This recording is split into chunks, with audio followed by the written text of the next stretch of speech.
dan memahami bagaimana interaksi antara satu makhluk hidup dan lingkungannya, yang tidak hanya menggunakan konsep dari biologi, tetapi juga memanfaatkan ilmu-ilmu lainnya seperti filsafat, fisika, dan sebagainya. Tentu saja, ekologi ini akan menjelaskan bagaimana yang pertama proses hidup dan adaptasi, yang kedua kelimpahan dan distribusi suatu organisme, yang ketiga perkembangan suksesi, dan yang keempat pergerakan atau perpindahan energi dan materi.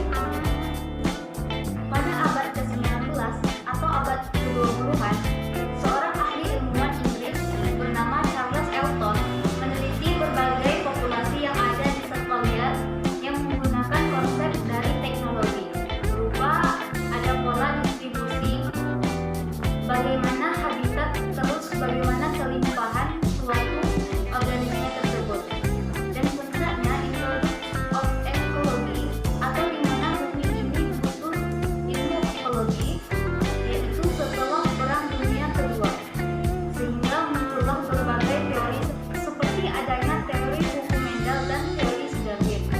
Dan inilah Introduction of Ecology.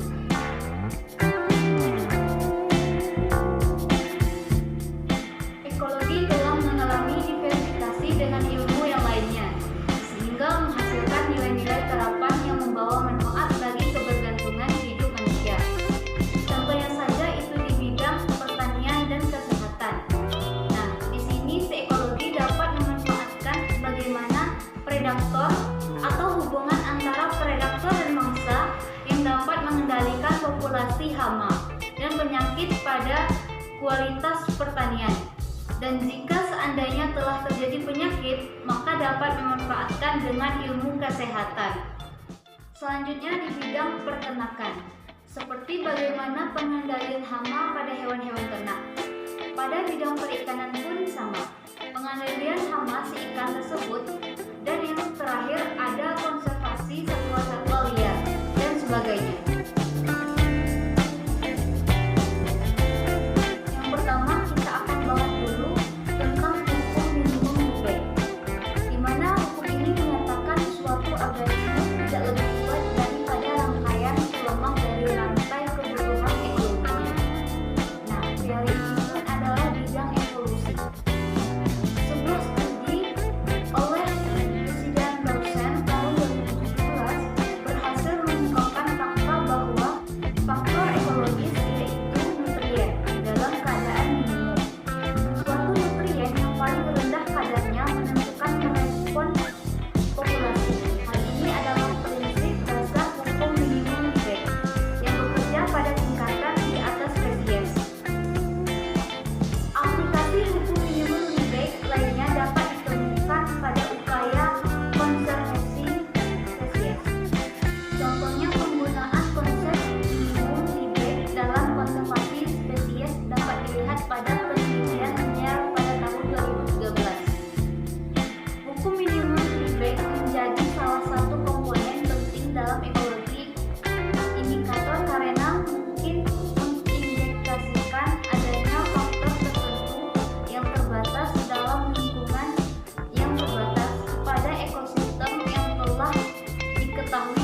Indikator ekologi adalah suatu proses persiapan yang meliputi siklus pembalian sampai lapangan secara spesial dan temporal, protokol laboratorium secara lanjutan, dan sains server yang sesuai metode sistem menggambarkan siklus dan melacak perubahan berdasarkan kepentingan atribut ekologi.